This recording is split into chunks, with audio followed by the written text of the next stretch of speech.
OpenAI debacle, and I think the conversation, Dan, is like this thing is resolved, and what were the reverberations? Like, I don't think we need to rehash every single gameplay that happened, but new lookup on the board. Microsoft still doesn't have a voting board seat, and Sam Altman is back, and Ilya is not on the board anymore. But what does this mean? I mean, is this done, Dan? And what does it mean? I mean, look, this is wild, and the amount of speculation is just crazy. I mean, look, it was great for media appearances. You know, I had a chance to go on Fox Business, talk about this for a while. And by the way, anyone that like said anything with a sort of emphatic tone is looking really stupid right now. Yeah. You know, like when I saw the news break, my news was basically like, this isn't the whole story. Just wait. There was no way that what we heard was the whole story. Whether it was, you know, first of all, if he really was thrown out, it was probably going to be for something like nefarious. It wasn't like because, oh, this guy was too ambitious, we got to get rid of him. It was like, you know, I was worried that they like, you know, found like him and Michael Vick, like, you know, like dinner together. You know what I mean? Like, Right. it just wasn't going to be something like that. And then once you realize it wasn't likely that, then you're like, all right, so what's going on here? And so, you know, it started to become a real like governance thing. Like you're looking at this, and this is a non-for-profit, which is so interesting in itself. You've got this non-for-profit company that's now forming a commercial business that is largely for-profit, that is funded almost entirely by corporations that are going to make massive amounts of money because of the implementation of this technology. And yet you've got a board that's largely full of people that are not even close to the level of being able to govern something that's got this kind of trajectory. Of course, you've got Altman, you know, himself as a non-shareholder of the company, which is super weird. I still don't shareholder of the profitable company. Right. We think it's not really clear. Again, leaving more kind of weirdness in this whole situation. And then with this thing, like, it's so funny, Pat, but you know, I'm not going to just diatribe here. I'm going to talk a little bit and I'm going to hand it to you, and maybe we can circle back since we were so efficient here. But you know, it was super interesting to me is how then like it got resolved, and then really just like it was just over. Like for a week, this was like the thing. There was nothing else that was going on.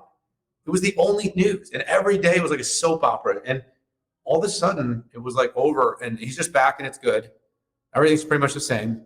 And, you know, all I can think to myself is, as we were listening to AWS talk about Bedrock, and we're listening to this kind of multi-open model approach, and you're listening to how this is going to work in the wild with real enterprises and how different models are good at different things. And, you know, all I could think to myself is, gosh, this sure serves as a great moment for Microsoft to maybe say, we like OpenAI, but we're going to really lean into some partnerships here with Anthropic, Cohere. And by the way, you know, this oddly gave the company permission to do so. I don't know if there's any real correlation between those things, but gosh, what a nice moment to maybe go back on that sort of, we're going to bet all in on a single partner here and open the opportunity for them to say, we're going to bet on an ecosystem, which seems to work best in every industry these days. Yeah, to me, that's great analysis, Dan. And governance is, while it doesn't sound sexy, you know, if you come in and, you know, you don't have the voting rights, Dan, you know, things can happen that get, you know, very challenging. And I think we saw the fragility, but the value of generative AI out there. You know, Microsoft can't get too close to OpenAI, and I don't think, you know, they're way too big of a company with way too much scrutiny on them for them to own OpenAI. So I didn't see that. I mean, that was my. I had 4 scenarios that I was rolling out to the media, and you know, I think I was on Singapore News. No, I'm just kidding. I'm just kidding. You know, to match up with your Fox. Okay. Sorry about that. Yeah, I got you now. No, but that was a last scenario because Microsoft, I can't even imagine the scrutiny. There will be mistakes made with generative AI. I think we did see the community come together and say, listen, this whole, when AI gets a consciousness, and awakes, like HAL 2000, um, this is when it gets really super challenging. And the community came out and said, not this year and not for the next 5 years.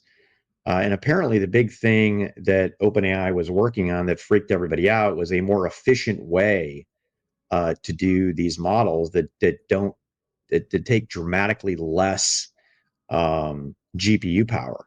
And AGI, right? The whole AGI thing was. Exactly, and that was just my way of talking about HAL 2000 consciousness. But yeah, AGI, and getting there quicker. Yeah, on AGI. And the board member who stood down this week saying it wasn't about that.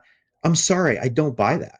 I just 100% think that's a bold-faced lie, um, and not honest. So now, there's still lingering questions, I think, out there on what happened.